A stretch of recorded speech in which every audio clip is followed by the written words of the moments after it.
జూబ్లీహిల్స్ ఉప ఎన్నిక అభ్యర్థి విషయంలో బీఆర్ఎస్ ఎక్స్ట్రా కేర్ తీసుకుంటోందా?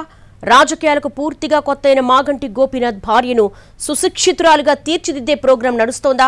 ఆ ప్రోగ్రాంలో ఒక మహిళ అత్యంత కీలకంగా వ్యవహరిస్తున్నారా? మాగంటి సునీతకు ఎలాంటి శిక్షణ ఇస్తున్నారు? ఆ వెనుకున్న వ్యక్తి ఎవరు?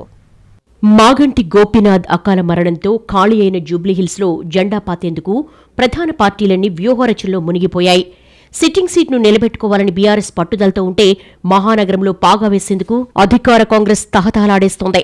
హస్తం పార్టీ ఇప్పటికే ఇన్ఛార్జీలను, ఆ ఇన్ఛార్జీల కింద కమిటీలను వేసి వేడెక్కిస్తుంటే బీఆర్ఎస్ కూడా చాప కింద నీరులా పనిచేసుకుపోతోంది. మాగంటి గోపీనాథ్ భార్య సునీతను బరిలోకి దించాలని నిర్ణయించింది ఆ పార్టీ. అయితే ఆమె రాజకీయ అవగాహన, వ్యూహరచన విషయంలో కొన్ని డౌట్స్ ఉన్నాయట గులాబీ పెద్దలకు. భర్త 3 సార్లు ఎమ్మెల్యే అయినా 40 ఏళ్ల నుంచి ఆయన రాజకీయాల్లో ఉన్నా ఆ వ్యవహారాలు అన్నిటికీ దూరంగా ఉన్నారు సునీత. ఇప్పుడు ఆమెను అభ్యర్థిగా బరిలోకి దించుతున్న బీఆర్ఎస్ ఏదో టికెట్ ఇచ్చేశాం వదిలేశాం అన్నట్టుగా కాకుండా సునీతను సుశిక్షితురాలైన నాయకురాలుగా తయారు చేసే పనిలో పడిందట. ఆమె విషయంలో ప్రత్యేకంగా ఎందుకంత ఎక్స్ట్రా కేర్ అంటే అందుకు కూడా బలమైన కారణాలే ఉన్నాయి బాబు అన్నది పార్టీ వర్గాల మాట. గతంలో దుబ్బాక ఉప ఎన్నిక జరిగిందే. అప్పుడు సిట్టింగ్ ఎమ్మెల్యేగా ఉండి చనిపోయిన సోలిపేట రామలింగారెడ్డి భార్య సుజాతను బీఆర్ఎస్ అభ్యర్థిగా బరిలోకి దింపింది. ఆమె కూడా రాజకీయాలకు కొత్త, కనీస అవగాహన కూడా లేదు. దాంతోపాటు మాట తీరు, జనాన్ని పలుకరించే వైనం ఇలాంటివన్నీ పార్టీ ఆశించిన స్థాయిలో లేవని అప్పట్లోనే పెద్దలు ఫీల్ అయ్యారట. అయినా సరే సానుభూతి పవనాల ముందు అవన్నీ కొట్టుకుపోతాయన్న అంచనాతో బీఆర్ఎస్ నాడు చేసిన ప్రయోగం విఫలమైంది. ఆమె మీద పోటీ చేసిన బీజేపీ అభ్యర్థి రఘునందన్ రావు ఆ ఎన్నికల్లో గెలిచారు. అప్పట్లో అదో సంచలనమైంది. అందుకే నాడు దుబ్బాకలో చేసిన పొరపాటు జూబ్లీహిల్స్లో పునరావృతం కాకుండా జాగ్రత్త తీసుకుంటున్నారట. ఇంకా అధికారికంగా ప్రకటించకుండా సునీతనే అభ్యర్థిగా ఫిక్స్ అయి ఇప్పుడు ఆమెకు పొలిటికల్ ట్రైనింగ్ ఇవ్వడం మొదలుపెట్టినట్టుగా తెలిసిందే.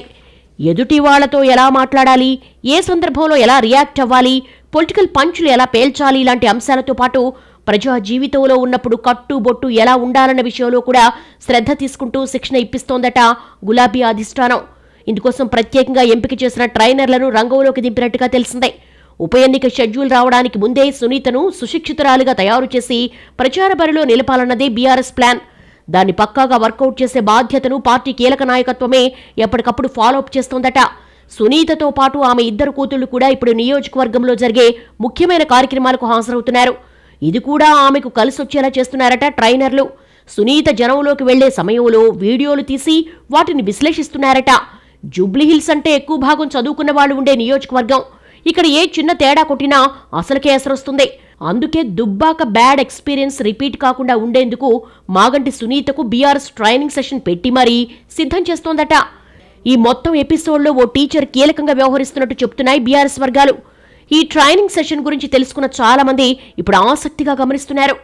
పొలిటికల్ అప్రెంటిస్ ప్రోగ్రామ్ సక్సెస్ అవుతుందా లేదా అన్న ఉత్కంఠ పెరుగుతోంది తెలంగాణ రాజకీయాల్లో.